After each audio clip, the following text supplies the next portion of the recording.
Olá, seja muito bem-vindo, bem-vinda ao Aqui Tem Vaga. A gente fala agora de mercado de trabalho, tudo o que acontece, no termo mais amplo na palavra, para você ficar muito bem atualizado em termos de empregabilidade. Olha, confiança, você sabe o que significa mesmo, na prática, essa competência? Fica por aqui porque o Cyril Schneider, fundador da X-Science, vai contar tudo e mais um pouco a respeito dessa temática que a gente fala direcionado para os colaboradores, para as lideranças e para a pessoa mesmo, seja ela profissional ou pessoalmente falando, não é? Bem-vindo. Muito obrigado pelo convite. Cyril, o que é a confiança? Qual é o aspecto dessa competência que a gente tem que sinalizar e entender propriamente? Então vamos lá, as pessoas geralmente elas confundem três palavras que eu acho que é interessante detalhar. Elas confundem a palavra segurança ou insegurança, né? Eu me sinto insegura, a palavra confiança e a palavra confiabilidade. São três palavras diferentes. A segurança ou a insegurança, ela parte de uma emoção. Então, eu posso me sentir inseguro, por exemplo, na rua, mas quando eu chego em casa, tranco a porta, eu me sinto seguro novamente. Então, essa emoção ela fica dentro de mim. Quando essa emoção ela começa a se transformar em comportamento, esse comportamento se torna visível, aí eu caio na competência da confiança. A confiança é uma competência de relacionamento que te permite, por meio dos seus comportamentos, de se aproximar das pessoas ou de se afastar das pessoas. E aí vem a confiabilidade. A confiabilidade ela parte do caráter, da idoneidade da pessoa. Então, por exemplo, uma pessoa que tem umas intenções contigo, ela não é confiável para você. Ela quer te prejudicar. Então, mas ela pode estar querendo te enganar usando a competência da confiança. Então, ela pode ter comportamento que faz você se aproximar dela, mas, na verdade, as intenções são mais. A confiabilidade, ela parte de traços de caráter. Por exemplo, a gente viu durante a pandemia que vários líderes de empresas, governantes até, tinham que tomar decisões realmente impopulares, difíceis, né? E como não tinha visibilidade nenhuma, eles tomavam decisões assim uma atrás da outra e às vezes muito incoerente. E as pessoas não sabiam mais por onde ir. A incoerência ela gera desconfiança das pessoas. Mas a pandemia está se regularizando agora e a gente começa a perceber que aquela pessoa, na verdade, ela sempre foi incoerente. Ela nunca foi coerente na vida. Aí cai na confiabilidade, porque a gente percebe um traço de caráter. Então, hoje a gente consegue modelizar essa competência da confiança, a gente consegue não só modelizar, mas medi-la e a partir dessa medição compreender melhor o que está acontecendo conosco e a gente pode trabalhar, né? Para trabalhar alguma coisa, primeiro você tem que ter consciência dessa coisa, né? Claro. E é importante essa diferença que você traz, né? De três palavrinhas que são ali próximas, mas que realmente carrega sua particularidade.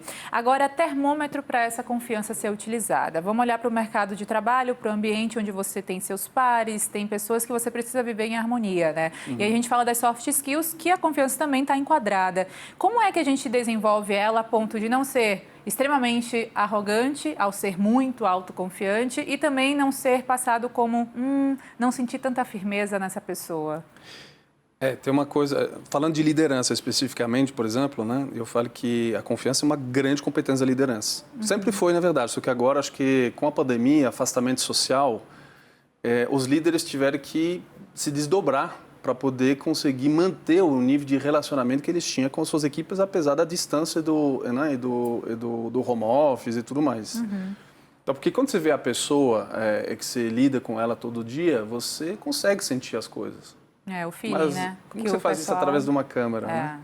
Então, realmente complicou o papel dos líderes, né? Então, realmente, essa competência ela veio muito à tona com a pandemia. Você falou da escala e é bem interessante, né? Na medição que a gente tem, a gente divide a escala em 5 níveis, perdão, de 5 graus de confiança, né? De vez em quando, você desconfiar um pouquinho pode ser saudável, você concorda comigo? Concordo. Né? Você vai, sei lá, né? Você vai comprar um imóvel, um apartamento na planta. Você verificar os contratos, ler 2 vezes os contratos, você verificar a construtora, você verificar o bairro onde você vai comprar, tudo mais. Isso é prudência. Então, é uma desconfiança, de uma certa forma, saudável. É uma cautela que é importante você ter.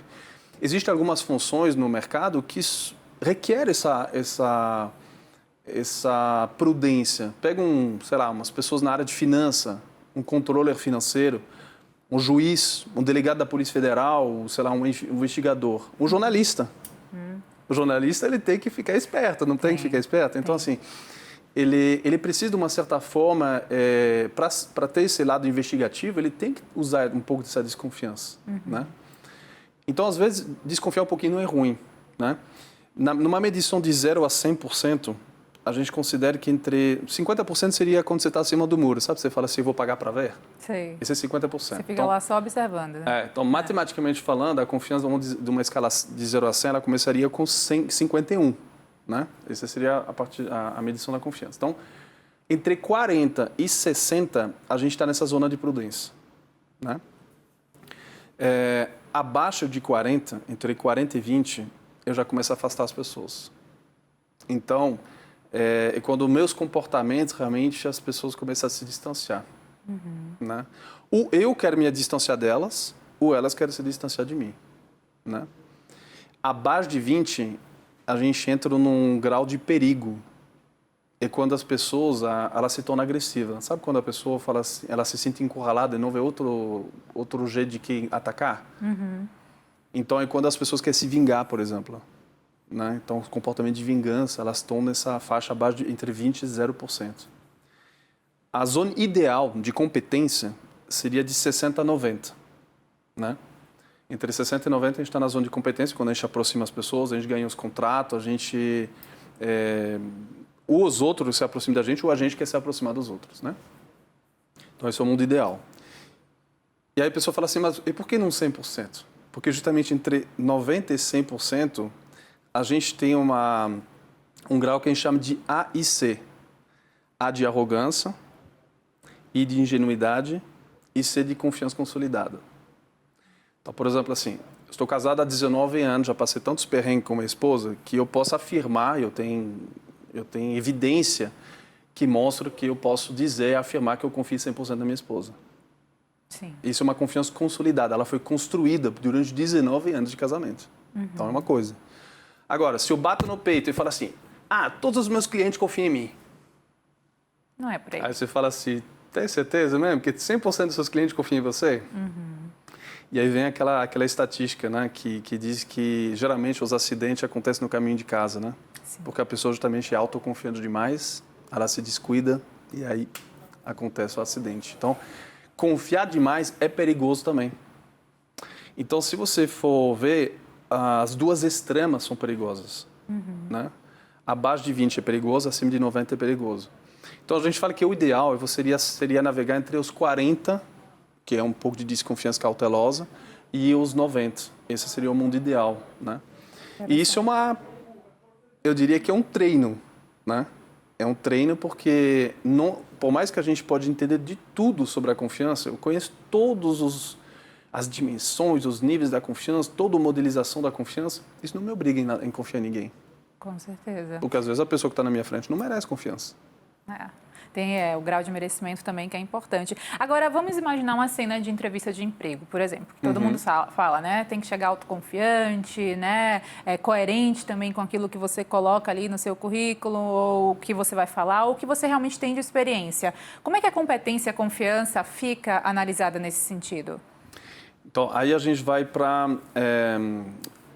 a gente tem 3 níveis da confiança, que a gente chama, né? A autoconfiança, que você falou, que é muito importante, que é a confiança que a gente tem em nós mesmos. A confiança que eu sou capaz de dar para o outro e a confiança que eu sou capaz de receber do outro. Ou seja, o quanto eu sou capaz de inspirar o outro para poder receber essa confiança dele. E esses 3 níveis, eles são conectados entre eles. Se você tem uma baixa autoconfiança de você não confia em você, você vai conseguir confiar no outro? Não. Dificilmente. Não estou dizendo que é impossível, mas vai ser mais difícil. Vai. Né? Aí você não confia no outro, você está demonstrando desconfiança com relação ao outro. Você acha que o outro vai querer te retribuir essa confiança? Também não. Fica algo meio truncado ali, né? Não flui. Ele não vai querer. Se não confia nele, ele não vai, né? E se ele não te devolve essa confiança, isso vai retroalimentar a sua autoconfiança negativamente. Então, esses 3 níveis, eles formam um círculo vicioso ou virtuoso. Agora, o contrário pode ser verdade. Se eu tenho uma autoconfiança alta, eu consigo confiar no outro, eu consigo fazer o primeiro passo, o outro me devolve essa confiança e isso retroalimenta positivamente a minha. E aí eu entro no círculo virtuoso. Então, quando a gente está numa entrevista, o que acontece? Principalmente no começo, quando as pessoas não têm muita experiência em entrevista, né? Esse negócio de primeiro emprego, né? A pessoa tem a sensação de não receber a confiança do entrevistador. O cara está desconfiado. Isso impacta a autoconfiança dele. E aí ele chega e começa a tremer, né? Sim, nervosismo, a falha, nervosinho, a voz, exatamente. E aí, na verdade, eu acho que a dica que fica para a entrevista é a seguinte. A pessoa que está do outro lado te entrevistando, ela não está desconfiada de você. E o papel dela, de uma certa forma, é investigar e te conhecer melhor. Faz parte do processo de uma entrevista. Mas uma desconfiança saudável. Eu quero entender, eu quero conhecer a sua história, né? Sim. Então, não é desconfiado isso. Não é uma desconfiança. Aliás, quanto mais pergunta a pessoa vai fazer, melhor é para você. Porque mais chance você tem de você falar de você, de trazer seus pontos fortes. Isso é bom. Sim. Isso não é ruim, isso é ótimo. E às vezes a gente tem a sensação contrária. O cara está fazendo muita pergunta, então ele está desconfiado. Não é isso? Às vezes verdade. que a gente tem essa sensação? Que a maioria das vezes né? é assim, né? Que sai Mas eu acho que é aí que a gente tem que fazer a virada de chave. A dica que eu deixo para as pessoas é justamente isso. Quanto mais pergunta o entrevistador faz, mais interessado ele tem em você. Boa dica. De ficar atento, né? Porque se você não gostou, você é entrevistadora, você é recrutadora, você não gostou da pessoa, você vai ficar insistindo? Não. Você já descarta. Não preciso mais nada, não gostei, tá fora. Agora, você gostou da pessoa, me interessa, então eu quero saber mais, quero saber mais, quero saber mais. Então, quanto mais a pessoa pergunta, mais ela está interessada. Isso não é desconfiança. Pelo contrário, ela está te dando um voto de confiança de te conhecer melhor. E isso tem que retroalimentar a minha autoconfiança. Caramba, ela está gostando de mim. Olha que legal, olha, ela está me fazendo pergunta. Ela está interessada. Isso tem que ajudar o candidato nessa hora. Sim. Boa mudança aí de mindset, né? É uma questão de mindset mesmo. E as pessoas, às vezes, elas acham que perdoar é esquecer. E perdoar não é esquecer. A melhor definição que eu encontrei para o perdão é virar a página.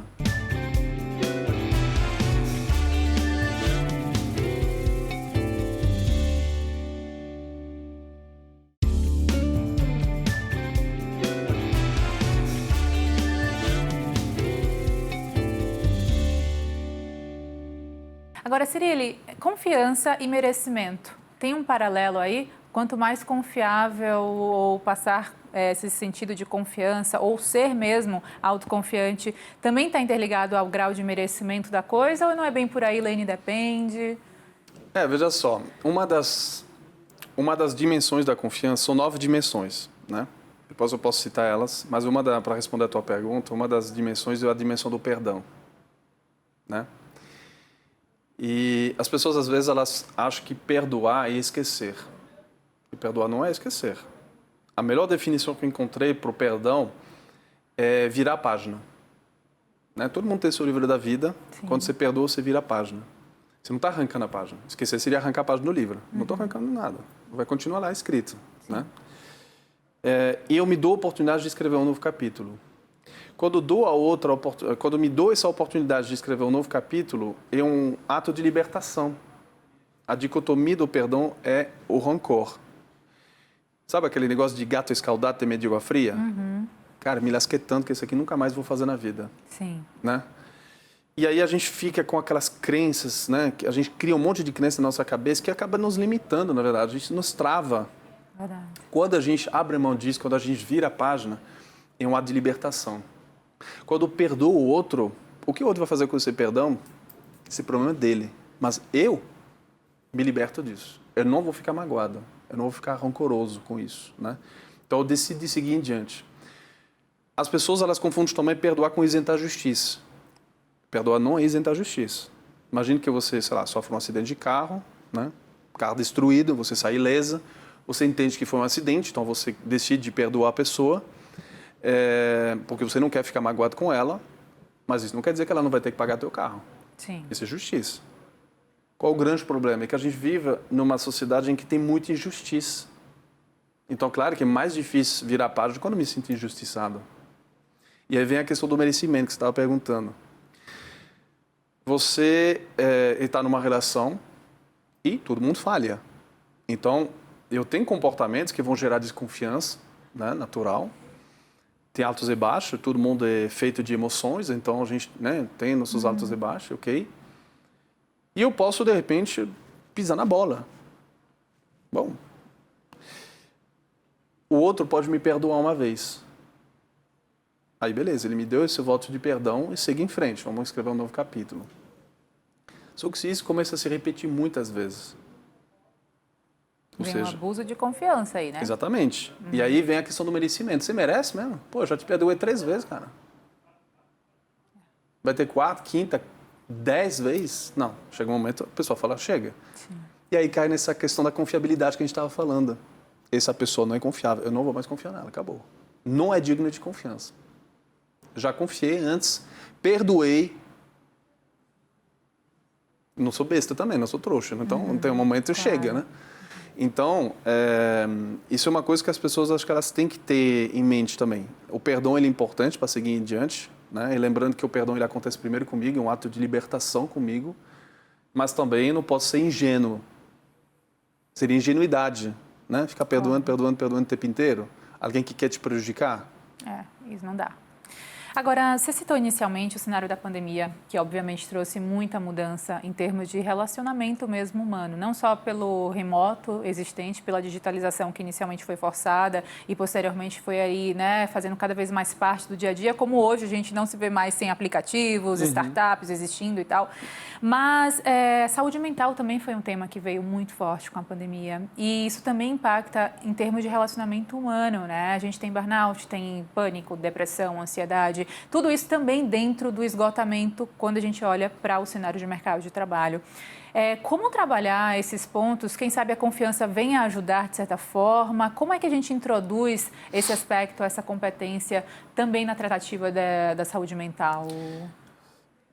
Tem uma competência, uma das dimensões também, das 9 dimensões. Depois a gente pode colocar, a lista, eu passo a lista aqui, a gente pode colocar a lista. Uhum. E tem um site também que as pessoas podem pesquisar, mas uma das grandes dimensões da confiança é a empatia. Só que nós temos um grande problema no Brasil, Leni, com isso. Porque o brasileiro, ele não é empático. Você não acha? Você é francês, né? Não acho, eu tenho certeza. Ah, tá bom, então continua no levantamento. O brasileiro é simpático. Ah, tá. Ele não é empático. Essas diferencinhas são pegadinhas, né, de palavras. Então, mas vamos lá. Eu vou explicar por quê. E aí vou responder a tua pergunta sobre a saúde mental. Quando você pergunta para as pessoas o que é empatia, aliás, qual é a sua definição da empatia? Empatia é quando você consegue se colocar no lugar do outro e tem uma projeção de tratamento daquilo que você gostaria de ser tratado. Então, eu sou empática com você, eu vou te tratar da maneira que eu gostaria de ser tratada, tratar bem. É mais ou menos por aí? Só que isso é totalmente antipático. É sério? É. Nossa, tá bom, Cirilo. Então, redefinições agora, atualizar. Pode falar, então. O que é empatia, Cirilo? Vamos lá. Imagine se o médico lá do pronto-socorro, se ele tivesse que sentir a dor de todos os pacientes que passassem na frente dele, você acha que ele trabalharia? Não. O psiquiatra, se ele tivesse que entrar na loucura de todos os pacientes dele, você acha que ele trabalharia? Não, também. Né? Então, eu não sou outro, então eu não posso me colocar no lugar dele. Eu não sou outro. Eu não posso me colocar no seu lugar, eu não sou você. Eu nunca serei você. Então, é impossível me colocar no seu lugar. A Harvard Business Review lançou uma coleção sobre inteligência emocional bem interessante e tem um livrinho que é específico sobre empatia. E tem um estudo que foi feito com 3 grupos de mulheres. O primeiro grupo são mulheres que nunca tiveram filho, nunca tiveram parto na vida. O segundo grupo são mulheres que tiveram um parto muito fácil, muito tranquila. Tipo, sabe? Não sentiu nada. Nem estudou. Né? Beleza. E o terceiro grupo de mulheres que tiveram parto extremamente difícil, muito doloroso, muito complicado, parto de alto risco, né? E aí eles essas mulheres que tiveram parto de alto risco contaram as suas histórias para os dois outros grupos. E aí observaram. As mulheres que nunca tiveram parto foram mais empáticas do que as mulheres que tiveram parto fácil. Olha. Porque as mulheres que tiveram parto fácil falam, imagina, isso é frescura. Foi fácil para mim. Né? Ter um parto é fácil. Não sei por que quer ficar reclamando aí. Enquanto as mulheres que nunca tiveram parto na vida, elas tiveram que fazer um esforço maior. Então, às vezes, a gente fala assim, que quando eu já passei pela situação, eu sou mais empático. Não. Pelo contrário. Eu sobrevivi a um câncer, por exemplo. Mas não quer dizer que o que eu fiz, todo mundo vai conseguir fazer. Não é porque eu consegui que todos vão conseguir. Sim. Eu não posso chegar para as pessoas e falar assim, imagina, eu consegui sobreviver, você também. Não. Não funciona assim. Se fosse, seria fácil, mas não é. Então, a empatia é a capacidade que a gente tem, a competência que a gente tem de se conectar com o outro.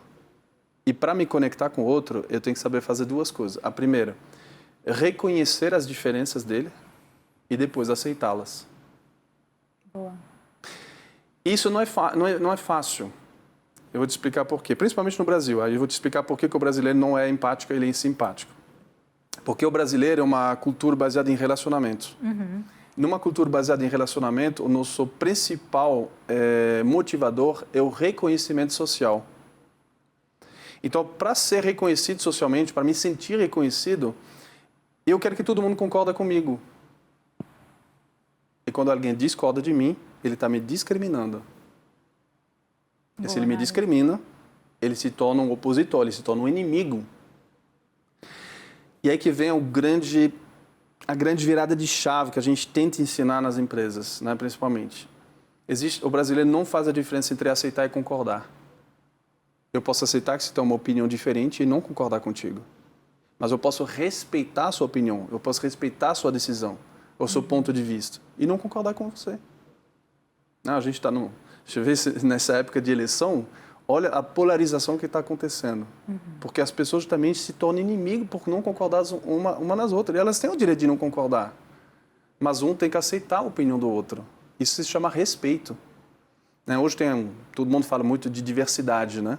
A gente tem que trabalhar a diversidade. Realmente, a diversidade ela traz uma riqueza pelas diferenças das pessoas. Essas diferenças que trazem essa riqueza. Só que como que eu vou trabalhar a riqueza dessas pessoas se eu não aceito a diferença do outro? Eu não aceito o outro. É difícil, eu não vou conseguir aproveitar. Então, eu falo que o brasileiro, por ser uma cultura baseada em relacionamento, ele se pela de medo de uma discussão. É tabu a discussão aqui. Na Europa, na França, principalmente sou francês, então na França a discussão é esporte nacional. Né? O francês fez a Revolução Francesa, adora uma discussão. Né? Então, as pessoas às vezes até concordam contigo lá, mas só pelo esporte intelectual, o cara vai discordar de você só para ter uma discussãozinha, só para apimentar o negócio, né? Aqui não, aqui, Deus me livre, discutir, meu Deus, não pode. É tabu aqui, né? Então, o brasileiro, eu falo que ele é simpático porque, na verdade, ele não concorda contigo, ele não aceita, ele não concorda, mas ele te faz um sorrisão, te fala, dá um tapinha nas costas. Beleza. E aí, né? você e não aí ele é sabe simpático. Concordo com tudo. Ele nem sabe qual é, para mim, o maior câncer da cultura brasileira. Qual? Eu estou aqui há 21 anos, né? Tá? Já me sinto um pouco brasileiro. Sim, e até não tem quase sotaque nenhum.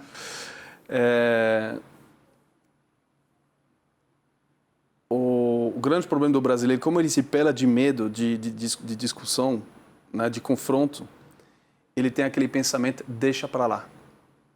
E não enfrenta o problema de... E não enfrenta. Então, ele vê um monte de problema, não, deixa para lá. Ele xinga a televisão, né? Xinga o Jornal Nacional, ele bate a panela na janela, ele refaz o mundo no churrasco no fim de semana, mas no final, deixa para lá.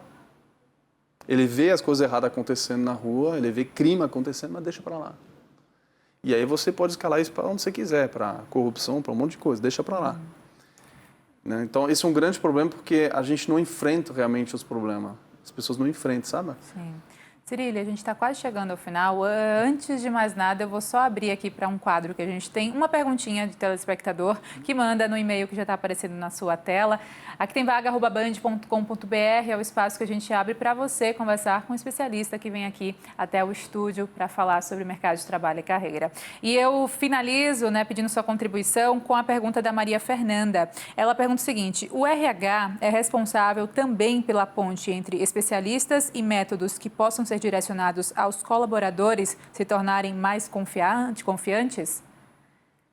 Sem dúvida, acho que o RH, o grande papel do RH é fomentar, na verdade, trabalhar todos os assuntos ligados a recursos humanos. A questão da confiança, eu falo que por trás de todo CNPJ existe um CPF. Não existe negócio entre CNPJ, existe negócio entre CPF. Então, toda empresa, não importa o setor da atividade, vai ter gente. O papel do RH, na verdade, é trabalhar com essas pessoas, é fazer essas pessoas conseguirem performar, engajar essas pessoas, ter compromisso, né? E a confiança, se você for ver, não existe negócio sem relacionamento e não vai ter relacionamento sem confiança. Então, eu acho que é um grande papel, sim, do RH trazer esse tipo de tema para dentro das empresas, tema da empatia, para trabalhar a questão da diversidade, a questão da cooperação, a questão, por exemplo, da coerência daquilo que se faz, a autenticidade, né? São tudo temas ligados à confiança que precisa ser trabalhado numa empresa. Por meio da comunicação, por meio de... Enfim, a gente tem várias maneiras de poder trabalhar a confiança. Mas, sem dúvida, acho que o RH ele é um grande promotor e a gente convida, né, sempre os RHs para vir se formar esse tipo né? A gente tem formações hoje para isso. Então, a gente sempre convida porque eles têm que ser esses grandes promotores de confiança dentro da empresa. E eu acho que depois o segundo grande promotor, para mim, é o líder, porque eu falo que todo líder tem que ser RH, né? Com certeza. Maria Fernanda, está respondida então, muito obrigada. E você faça como a Maria Fernanda e demais que sempre mandam aqui as perguntas no nosso e-mail. A gente tem como, então, direcionar para especialistas de acordo com cada temática abordada. E, Cirília Schneider, só para finalizar mesmo agora, a gente começou o programa com a palavra, né? Confiança. Com qual palavra você encerraria? Eu acho que compromisso, porque são as duas grandes competências que precisam ser desenvolvidas hoje nas empresas. Para você ter resultado sustentável numa empresa, você precisa de 3 componentes. São três eixos. O eixo da confiança, o eixo do compromisso e o eixo da produtividade. A produtividade todo mundo sabe medir, né? Um monte de indicadores para isso. A confiança a gente sabe medir, mas o compromisso, a gente está falando do compromisso afetivo. E o compromisso que é gerado pelo propósito, sabe? Quando a pessoa quer realmente. Não é aquele compromisso em que a pessoa se sinta obrigada, eu estou compromissado por causa de um salário. Não, eu estou compromissado porque eu quero. Né? A gente vê muito isso nas startups, né? As pessoas até que, sabe, não se importam com o salário e tudo, pagaria para trabalhar, sabe, esses jovens empreendedores. Sim. Esse tipo de compromisso. Como que a gente faz para realmente trazer isso dentro das empresas e transformar nossos empregados em colaboradores que sejam empreendedores, voluntários, que sejam realmente compromissados? Então, acho que compromisso e confiança são os dois grandes temas que precisam ser mais trabalhados aí dentro das empresas. Muito obrigada por sua participação. Ótimo trabalho sempre. Obrigado a você. E assim o Aqui Tem Vaga vai ficando por aqui. Muito obrigada também por sua audiência. Lembro que pela plataforma digital do Grupo Bandeirantes, YouTube Band Jornalismo, você consegue acompanhar. E também na sua plataforma de áudio utilizada, o nosso podcast Aqui Tem Vaga. Até o próximo programa.